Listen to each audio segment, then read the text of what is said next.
Pagi hari ini sudah hadir ini dua orang yang juga menjadi juru bicara untuk pasangan masing-masing di Pilkada DKI Jakarta.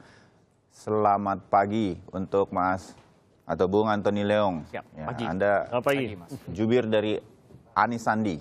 Pagi. Gitu. Selamat pagi. Dan ini Raja Juli Antoni dari, juga. Sebenarnya Antoni juga, tapi saya panggil atau saya sama Timothy Bung Raja aja biar berbeda gitu. Bung Tony dan Bung Raja dari Ahok Jarot. Waktu kami mengundang pihak Ahok Jarot, saya sebenarnya secara pribadi berharap Sophia Lacu yang dikirim, jadi Anda jangan. Saya juga berharap sebenarnya dia yang datang. Tapi di telepon sudah ada Rahlan Nasidik. Selamat pagi, Pak Rahlan. Selamat pagi. Bung Rahlan, selamat pagi. Ini sudah bangun atau belum nih? Iya, kalau ngomong udah bangun dong, Bayu. Siap, wah, saya rasa begitu. Karena ini kalau saya tahu di Bung Rahlan juga salah satu orang yang sering nongkrong malam, bukan untuk apa-apa, tapi banyak mendapatkan informasi juga. Jadi terima kasih pagi-pagi sudah hadir untuk Sapa Indonesia. Ini bukan orang pagi soalnya, saya tahu sekali.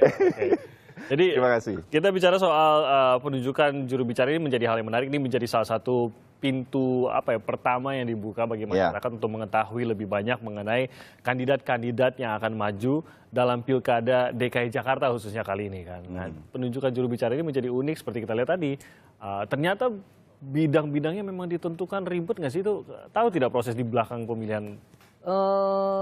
Saya tidak tahu persis, terus terang ya. Saya juga ditunjuk mungkin karena latar belakang saya sebagai akademisi, ya. Dan juga ada agak tahu politik mungkin demikian. Baru berinisiatif juga mendirikan partai baru, PSI, Partai Solidaritas Indonesia. Saya sekjennya. Saya nggak tahu kenapa didukung. Tapi saya kira betul masing-masing orang mempunyai kualifikasi sendiri, mempunyai segmen sendiri yang barangkali akan disasar. Dan ya itulah nampaknya list yang ada dari tim Pak Ahok dan Jarot. Ya. Nah, untuk Bung Rahlan yang sekarang bergabung bersama kami melalui line telepon, bukan hal yang mudah untuk kemudian ketika namanya juga muncul di terakhir begitu, Agus Harimurti Yudhoyono begitu untuk kemudian muncul dan Anda gadang untuk segera cepat naik begitu elektabilitasnya.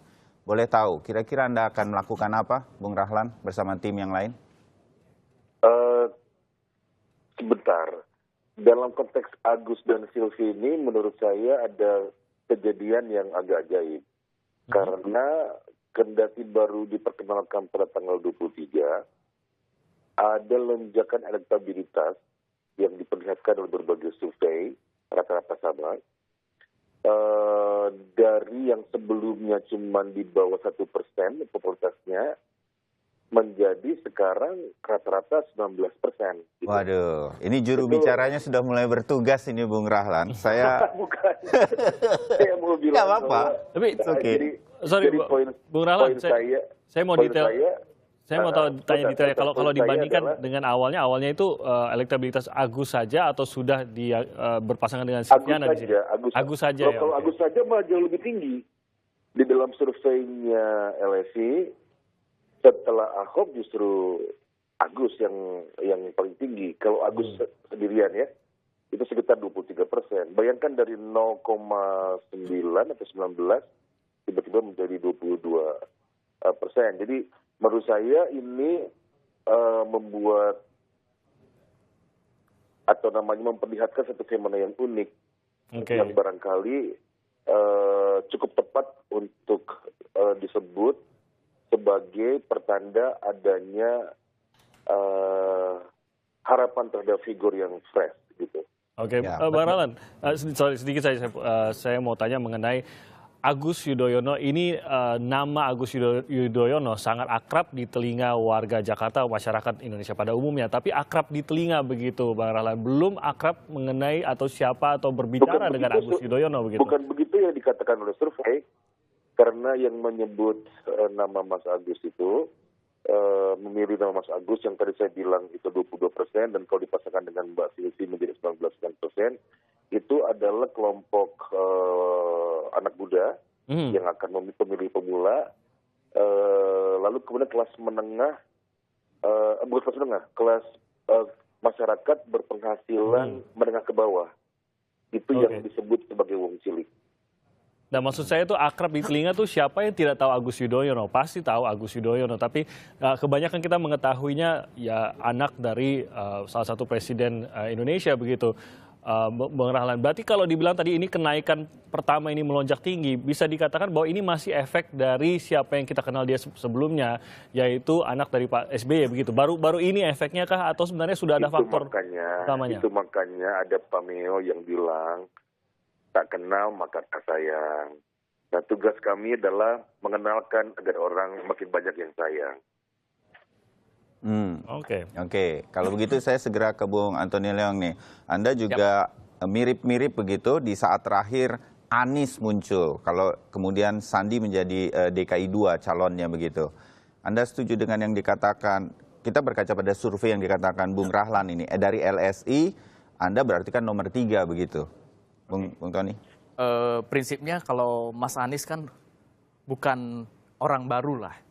Kalau Mas Agus jelas baru mau terjun. Ya, berarti ini kan ancaman kan buat tim Anda? Ini rakyat Jakarta sudah pintar, sudah jelas mana pemimpin yang memang punya track record dan kualitas yang berkompeten. Jadi inilah yang kita jual, figurnya yang kita jual, program-programnya yang kita jual. Nah, seyogianya memang bagaimana campaign yang ada di masyarakat ini, ya kita jual figurnya. Bukan jual yang tadi kayak kata Mas Timi, itu lebih kepada siapa yang di belakangnya. Nah, tapi itu membantu menaikkan di awal membantu tuh. menaikkan, hanya saja kita mungkin tidak bisa memprediksi ya startnya di mana gitu loh. Mungkin bisa berhenti di sana. Nah, prinsipnya kalau Mas Anies dan Bang Sandi kan jelas, Bang Sandi sudah turun selama 9 sampai 12 bulan ke masyarakat.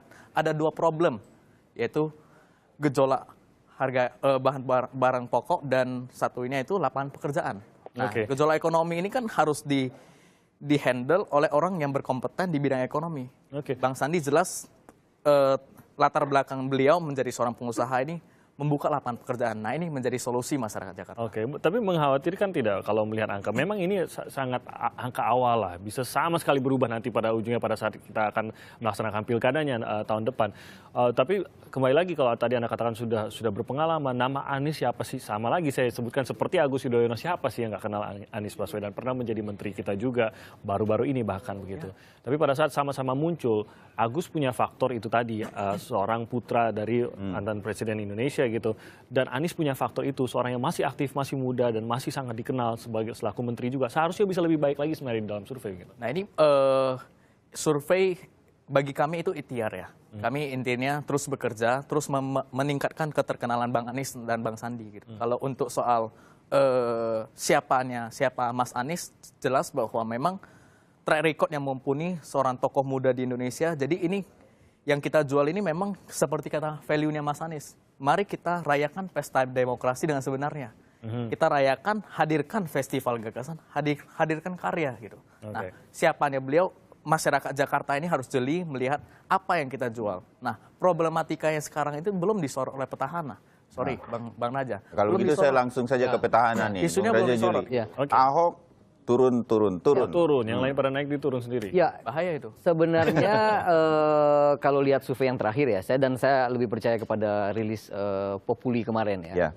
Memang ada penurunan Pak Ahok, tapi tidak seperti yang dibayangkan oleh Mas Denny JA maupun yang dibuat oleh EF. Ini dua-duanya tim sukses lah kira-kira, punya kepentingan lah ya. Tapi Populi kan dia kemarin rilis, Pak Ahok turun di angka 46%. Ya. Sebentar, saya ingin mendengar Bung Rahlan sedikit. Kenapa Bung Rahlan? Populi itu pendidiknya bukannya Sani Wijaya itu ya salah satunya yang juga merupakan statusnya Ahok. Oh begitu, ya oke langsung dijawab nih. Ya, poin saya sekali lagi adalah kalau kita melihat hasil survei bahwa memang kemudian Pak Ahok turun 46%. Dan bagi saya itu sebenarnya adalah kerja yang tidak terlalu sulit untuk memenangkan satu putaran. Artinya kita cuma butuh 5% lagi saja gitu loh. Dan kita nggak perlu benang banyak, ya nyaris kalah juga nggak apa-apa. Ya, gitu. Jadi pertama itu Mas, jadi kalau dalam konteks jubir ya, saya pertanyaan balik tadi, pekerjaan jubir tim Ahok ini paling gampang. Pertama, Pak Ahoknya sangat komunikatif, ya. Dia bisa bicara tentang apa yang dia kerjakan. Publik Jakarta sangat educated, dia melihat keberhasilan-keberhasilan yang dilakukan Pak Ahok. Tapi saat bersamaan bahwa ada problem memang, banyak sekali keberhasilan-keberhasilan dilakukan oleh Pak Ahok tapi tidak terdokumentasikan secara baik. Nah inilah sebenarnya menjadi tanggung jawab jubir untuk mensistematisasi keberhasilan itu dan mengkomunikasikan apakah rakyat ingin memilih bukti atau janji kira-kira gitu. Kalau saya mungkin ya, mohon maaf kalau salah ya opininya. Saya menangkap bahwa memang yang saya dapatkan dari tim Ahok ini memang percaya diri cukup tinggi. Enggak, kami percaya diri tapi tidak takabur ya. Kami percaya diri tapi tidak sombong. Itu penting. Nah mungkin ini juga yang akan digunakan oleh tim lainnya yang juga tentunya ingin membuktikan bahwa kandidat mereka ya tentu saja bisa bekerja gitu untuk perbaiki Jakarta. Bang Rahlan, kita jeda sebentar, nanti kami akan segera kembali. Oke.